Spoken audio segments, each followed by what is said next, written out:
We start tonight with a state senator who is now answering to a lawsuit against her. It was filed back in September by her former chief of staff, alleging sexual harassment and creating a hostile work environment.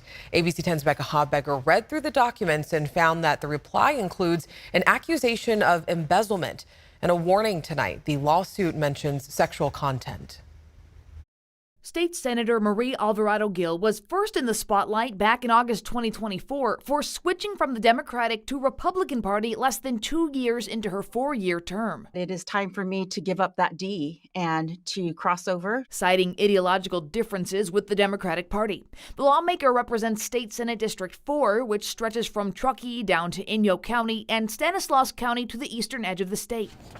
About 1 month after announcing she switched parties, Alvarado-Gil's former chief of staff, Chad Condit, filed a lawsuit against her and the state seeking financial compensation, alleging sexual harassment, creating a hostile work environment, discrimination, retaliation, and more.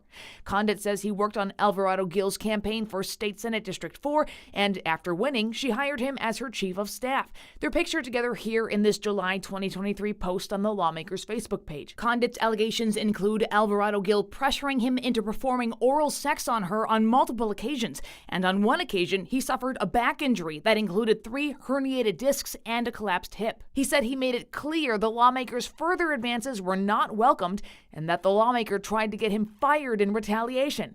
Condit says Alvarado-Gil lied to his wife, saying Condit was seeing someone else.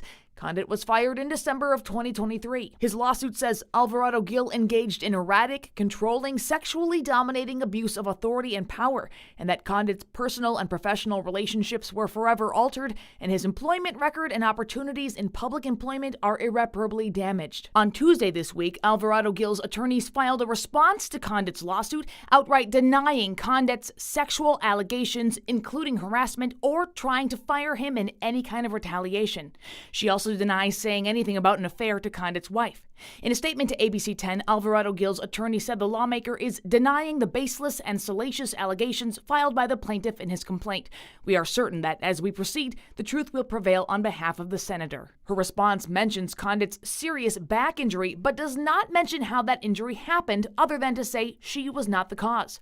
Further, the response alleges Alvarado-Gil was at one point concerned that Condit appeared to be under the influence of alcohol and drugs to mask the pain of his injury without a doctor's direction. She says Condit became belligerently drunk at a holiday party last December and ended up in the bathroom with his pants down, yelling loudly. Alvarado-Gil then told him she no longer wanted him to be her chief of staff. Upon hearing that news, Condit loudly yelled at and threatened the life of Alvarado-Gil, who believed her safety to be at risk. Later, the document says Alvarado-Gil learned Condit had embezzled approximately $50,000 from her campaign.